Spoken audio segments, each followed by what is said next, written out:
Bonjour.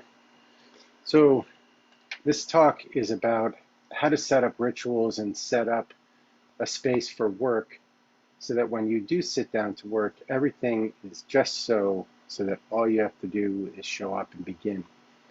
Um, and my favorite image for this is actually setting up dominoes. Um, that was something I enjoyed as a kid, and I think I would enjoy it now. I just haven't done it in a long time. But this idea that you set up this whole intricate pattern of all these blocks. And then after setting everything up meticulously, all you do is you tap the, the first domino, and it has this kind of chain reaction effect that it moves through the whole progression. And years ago, this idea really hit me at first. I used to call it the proximity principle. And the reason I called it that was I noticed that when certain activities or certain equipment um, or certain ideas, when they were in close enough proximity, they had a compound effect that allowed me to get things done in a way that didn't usually happen. Another way of thinking about it is just having the right tools there. It's like for a chef having your knives sharpened ahead of time.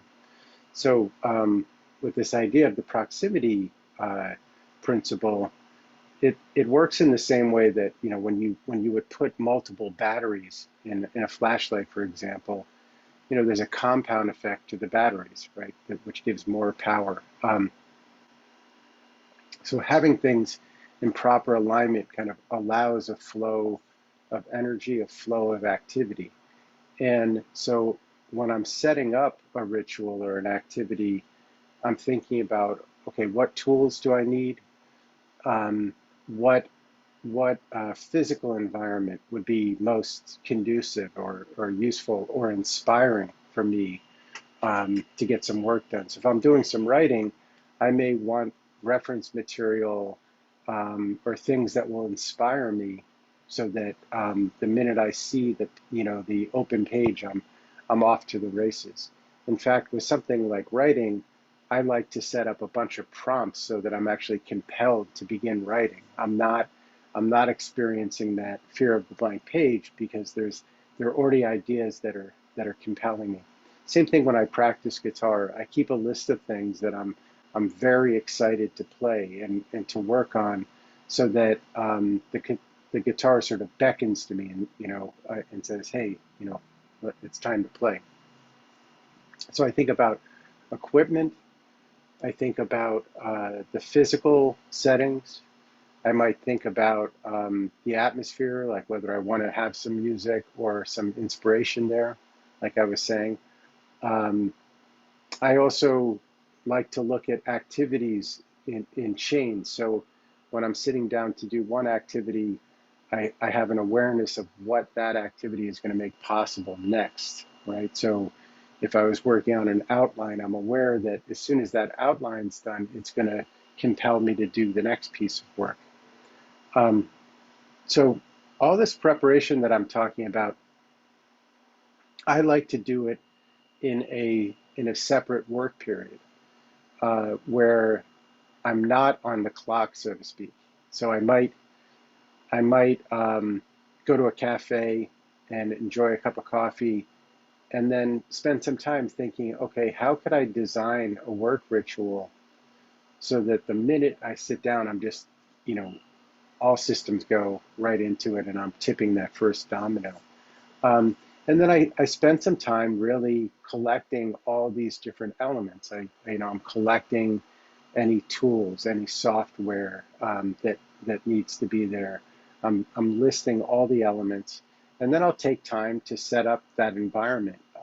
Another great way to think about this is, for certainly for exercise, I, I I see that one of the things that gets in the way of people exercising is all the friction on the way to just starting exercise. So in terms of setting up sort of a bespoke ritual for exercise, you want to have all your equipment ready.